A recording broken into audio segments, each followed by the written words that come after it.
এই মুহূর্তে সবচেয়ে আলোচিত বিষয় হচ্ছে সংস্কার। সংস্কারটা কিভাবে, যে দেশ যেভাবে চলছে, যে সমস্ত নিয়ম কানুনের মাধ্যমে চলছে, প্রধানমন্ত্রীর যে ক্ষমতা, রাষ্ট্রপতির যে কোনো ক্ষমতা না থাকা, প্রধানমন্ত্রীর ইচ্ছা অনুযায়ী সবকিছু হওয়া, এমপিদের ক্ষমতা, রাষ্ট্রপতিকে কিভাবে নির্বাচন করা হবে তার পদ্ধতি নির্ধারণ, কতজন নারী আসন থাকবে, যারা নারী এমপি হবেন তারা কিভাবে নির্বাচিত হবেন, তারা কি জনগণের ভোটে নির্বাচিত হবেন নাকি এমপিদের দয়ায় নির্বাচিত হবেন, এই যে নানা রকম বিষয় আছে, এগুলোর ব্যাপারে একটা সমাধানে আসা, একটা সিদ্ধান্তে আসা, এমন একটা পদ্ধতি তৈরি করা যে পদ্ধতি হলে পর একজন ব্যক্তির হাতে ক্ষমতা এবং আর কুক্ষিগত না থাকে, এরকম একটা ব্যবস্থা তৈরির যে পদ্ধতি, যে আকাঙ্ক্ষা এবং যে কার্যক্রম, সেটাই হচ্ছে গিয়ে সংস্কার। এই ধরনের একটা সংস্কার করার কাজ করছে এই অন্তর্বর্তীকালীন সরকার। তারা শুরু থেকেই বলে আসছে সংস্কার না করে কোনো কিছু করা যাবে না, এবং সংস্কার করে তারপরে নির্বাচন, সংস্কার না করে কোনো নির্বাচন হবে না, এটি হলো মূল দাবি। এবং এই দাবি নিয়ে কিন্তু শুরু থেকে নানা ধরনের কথাবার্তা হচ্ছে। কোনো কোনো দল বলছে সংস্কারের তো শেষ নেই, আপনি আজকে একটা সংস্কার করলেন, তারপরে কাজ করতে করে যে দেখবেন যে আরেকটা সংস্কার করা দরকার, আরেকটা করতে হবে। সংস্কার একটা চলমান পদ্ধতি, অতএব সংস্কার নিয়ে এত বাড়াবাড়ি করা দরকার নেই। এবং সরকারও একটা সিদ্ধান্ত নিয়েছে যে তারা বিভিন্ন রকম সংস্কার প্রস্তাব দিয়েছে। এই প্রস্তাবগুলি এসেছে বিভিন্ন সংস্কার কমিশন গঠনের মাধ্যমে। আমি আপনাদের সংক্ষেপে ধারণাটা দিচ্ছি আর কি। বিভিন্ন কমিশনগুলি বলছে, যেমন একটা হলো মিডিয়া বিষয়ক সংস্কার কমিশন, একটা হলো বিচার বিষয়ক সংস্কার কমিশন, একটা দুদক বিষয়ক দুর্নীতি বিষয়ক সংস্কার, আর একটা সংবিধান বিষয়ক সংস্কার, আর একটা নির্বাচন কিভাবে হবে নির্বাচন ব্যবস্থা বিষয়ক সংস্কার কমিশন। এই সবগুলি কমিশনের কিছু কিছু কমিশনের রিপোর্ট একত্র হয়েছে। সেই রিপোর্টগুলি ওনারা আবার বিভিন্ন রাজনৈতিক দলের কাছে পয়েন্ট পয়েন্ট করে লিখে পাঠিয়েছেন যে এই পয়েন্ট আছে, এই পয়েন্টের মধ্যে আপনি কোনটার সঙ্গে একমত, কোনটার সঙ্গে একমত না, কোনটার সঙ্গে আংশিক একমত, কেন আংশিক একমত সে লিখে পাঠান। এইগুলি করে করে সমস্ত পলিটিক্যাল পার্টি তারা মতামত লিখিতভাবে নিয়েছে। নেওয়ার পর এখন তারা আলোচনায় বসেছে যে যেগুলো তারা মতামত দিয়েছে, যেগুলো নিয়ে বিরোধ আছে, সেগুলোতে কতটুকু কমানো যায় কিনা। এই কমানোর চেষ্টা চলছে এখন। এই কমানোর চেষ্টার এক দফা হয়ে গেছে। এবং সংস্কার কমিশনগুলি নিয়ে এই যে প্রথমত 6টা সংস্কার কমিশন যারা প্রধান ছিল তাদের নিয়ে আবার গঠন করা হয়েছে একটা জাতীয় ঐকমত্য কমিশন। এই কমিশন গত 20শে মার্চ থেকে 19শে মে পর্যন্ত, মানে পুরো 2 মাস তারা বিভিন্ন পলিটিক্যাল পার্টির সঙ্গে আলাপ আলোচনা করেছে। করার পর কিছু কিছু বিষয়ে একমত হয়েছে এবং কিছু কিছু বিষয়ে একমত হয়নি। যেগুলো হয়নি, যেগুলো আলোচনা করে সমাধান করা যেতে পারে, একটু চেঞ্জ করা যেতে পারে, সেইগুলি নিয়ে আবার নতুন করে বসেছে ঈদের আগে। ঈদের আগে 2 জুন মাসের 2 তারিখে তারা সবাই মিলে বসে একটা আলোচনা হয়েছে। প্রথম দিন, সেদিন প্রধান উপদেষ্টা নিজেও ছিলেন, অনেকের সঙ্গে আলাপ আলোচনা করেছেন কিভাবে করা যায় না করা যায় এগুলো নিয়ে। তারপরের দিনে আলোচনা শুরু হয়েছে, একটা মুলতবি ছিল ঈদের কারণে। তারপরে মঙ্গলবার থেকে আরেকবার শুরু হয়েছে, মঙ্গল বুধ, আজকে বৃহস্পতিবার গেল। এর মধ্যে কতগুলি বিষয় নিয়ে দ্বিতীয় পর্যায়ে আলোচনা হয়েছে যেগুলো নিয়ে বিরোধ ছিল। তার মধ্যে একটা ছিল সংবিধানের 70 অনুচ্ছেদ। 70 অনুচ্ছেদ আপনারা জানেন, 70 অনুচ্ছেদ হলো এরকম একটা অনুচ্ছেদ যে যদি কোনো এমপি নির্বাচনের পর যারা এমপি থাকবেন তারা যদি তাদের দলের সিদ্ধান্তের বিরুদ্ধে কোনো ভোট দেন তাহলে তারা সংসদ সদস্য পদ থাকবে না। দল একটা সিদ্ধান্ত দিল যে কালকে থেকে মানে একটা জিনিসপত্রের দাম বাড়বে, অথবা একটা আইন জারি করলো, এই আইনটা কালকে থেকে চালু হবে। এখন ওই দলে কেউ যদি বলে না এই আইনটা আসলে চালু করা ঠিক হবে না, অতএব এটা প্রত্যেকটা আইনই তো ভোটে পাস হয়, তো উনি বলেন যে এই আইনটা আমি পক্ষে ভোট দেবো, বিপক্ষে ভোট দেবো। বিপক্ষে ভোট দেওয়ার সঙ্গে সঙ্গে তার সংসদ সদস্য পদ বিলুপ্ত হয়ে যাবে, সে আর এমপি থাকবেন না। তো এইটার মাধ্যমে এরকম আইন থাকলে হয় কি, সংসদে কোনো অর্থ থাকে না।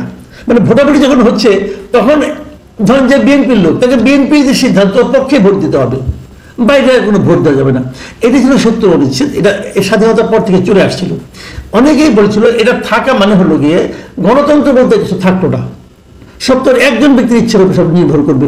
তো এইগুলি বাতিল করার ব্যাপার নিয়ে আবার সংসদের স্থায়ী কমিটি হবে, সেই স্থায়ী কমিটিতে কারা মানে কে থাকবে, কোন ধরনের লোক থাকবে, বিরোধী দলের কয়জন থাকবে, এইগুলো নিয়ে আলোচনা হচ্ছিল। নারী সংসদ সদস্য কয়জন হবে এবং নারীরা কি সরাসরি ভোটে নির্বাচিত হবে না কিভাবে হবে, কোন প্রক্রিয়া হবে, এটা কি ঘুরে ঘুরে হবে, আর এই বছর এই 100, আগামী বছর অন্য জায়গার 100, এরকম ভাবে হবে। পাবলিকের ভোটে নাকি? এরকম নানা রকম অপশন নিয়ে আলোচনা হয়েছে, বিভিন্ন দেশের উদাহরণ টানা হয়েছে, করা হয়েছে।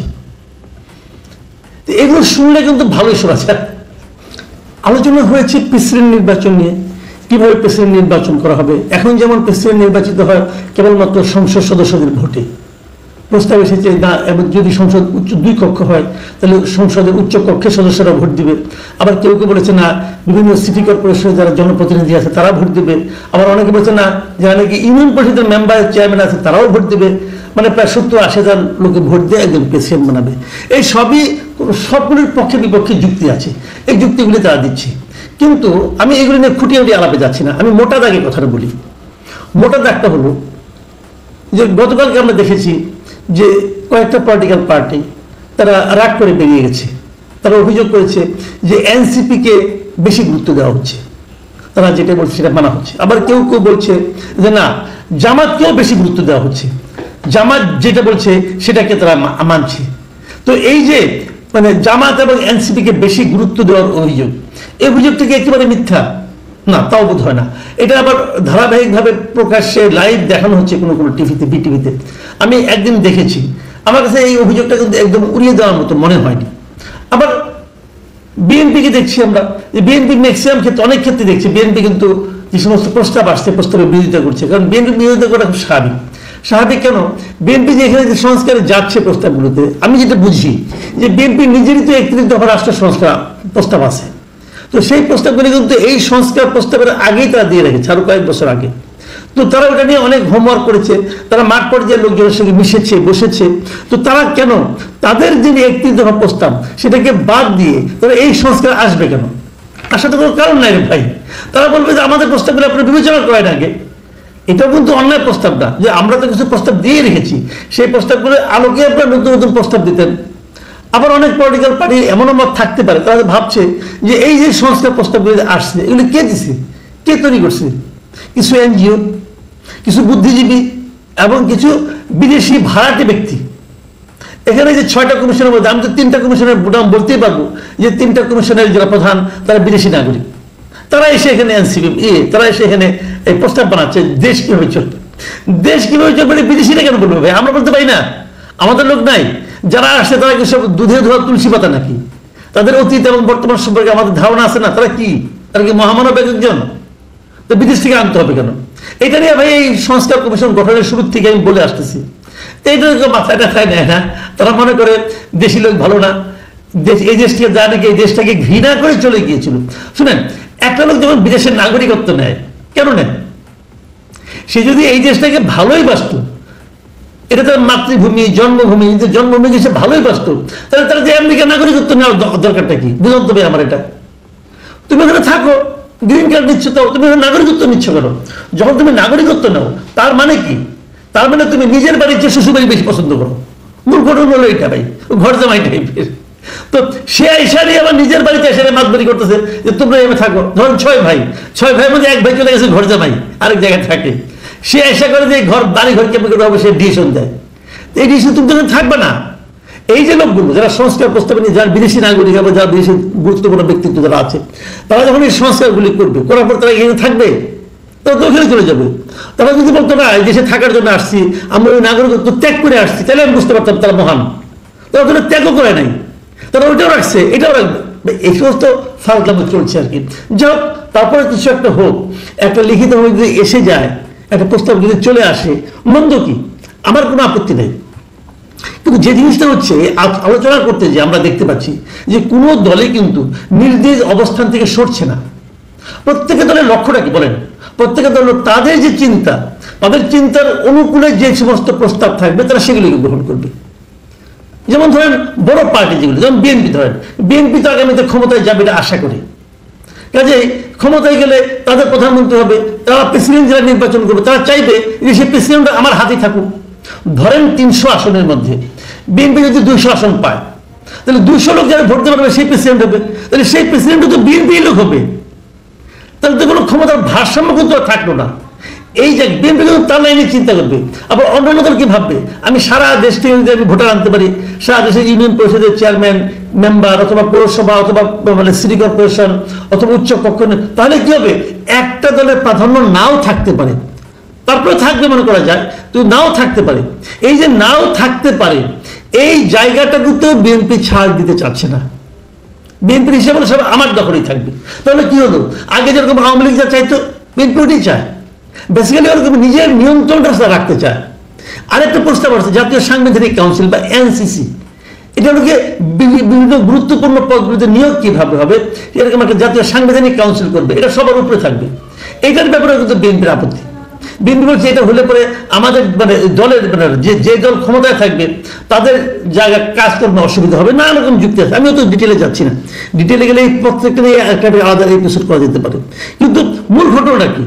মূল ঘটনা সবাই চাচ্ছে তার দলের কিভাবে সুবিধা হবে, তার নেতার কিভাবে সুবিধা হবে, সেটি তাদের সবার লক্ষ্য। যদি এটাই লক্ষ্য হয়, আমার বক্তব্য হলো এখানে জনগণ কোথায়? জনগণ কিন্তু কোথাও নাই।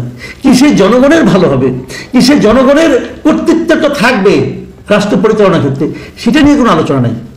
তাদের লক্ষ্য হলো কোনোভাবে জনগণ একবার আমাদের ভোট দেয়, তারপর 5 বছর আমার স্বৈরতন্ত্র চলবে, আমার ইচ্ছা মতো দেশ চলবে। নো, প্রত্যেকটা মুহূর্ত জনগণের ইচ্ছা মতো দেশ চলবে, এরকম ভাবনা নিয়ে কেউ আসছে না। এইটাই হলো দুঃখের বিষয়। যাই হোক, এটা নিয়ে আলোচনা লম্বা করি না, কেবল একটা কথাই বলতে চাই যে জনগণের ক্ষমতা যে সিস্টেমে বাড়ে সেটাই সবার করা উচিত, কিন্তু এগুলো খুব সহজে হবে বলে আমার কাছে মনে হয় না। এই সংস্কার কমিশনের ভবিষ্যৎ আমি খুব ভালো দেখি না। দেখি না এই কারণে, যেগুলোই পাস হোক না কেন এখানে আলটিমেটলি যখন একটা পলিটিক্যাল পার্টি আসবে তারা এগুলো অনেক কিছুই মানবে না। না মানলে আপনি তাদেরকে আটকাবেন এরকম কোনো নিয়ম আপনি তৈরি করতে পারবেন না। আমি পার্সোনালি মনে করি সবচেয়ে গুরুত্বপূর্ণ হচ্ছে নির্বাচন ব্যবস্থাকে ঠিক রাখা। যদি নির্বাচন ব্যবস্থা আপনি ঠিক করতে পারেন, তাহলে একটা পলিটিক্যাল পার্টি ক্ষমতায় যাওয়ার পর যদি নিজেদের ইচ্ছা মতো দেশ চালানোর চেষ্টা করে, তাহলে 5 বছর পর যেহেতু নির্বাচন ব্যবস্থাটা শক্ত আছে, সেই নির্বাচনের মাধ্যমে তাদের সরে যেতে হবে এরকম একটা ভয় তাদের মধ্যে থাকবে। ভয় থাকার কারণে তারা চাইলেও মন চাইলেও তারা হয়তো জনগণের কথা, জনগণকে ভয় পাবে। আমার মনে হয় দুটো জিনিস, একটা হলো নির্বাচন ব্যবস্থা, আর একটা হচ্ছে বিচার ব্যবস্থা। আপনারা যদি এই দুটো জিনিস ঠিক রাখতে পারেন না, এই সংস্কার নিয়ে এত গবেষণা করার দরকার নেই। আর অথচ এই সংস্কারের নাম নিয়ে নির্বাচনটাকে কিন্তু বিলম্বিত করা হচ্ছে। আমরা চাই দ্রুত সংস্কার শেষ হোক। অবশ্যই বলা হয়েছে এর মধ্যে জুলাইয়ের মধ্যে সংস্কার তারা শেষ করবে প্রস্তাবগুলো। যদি সেটা হয়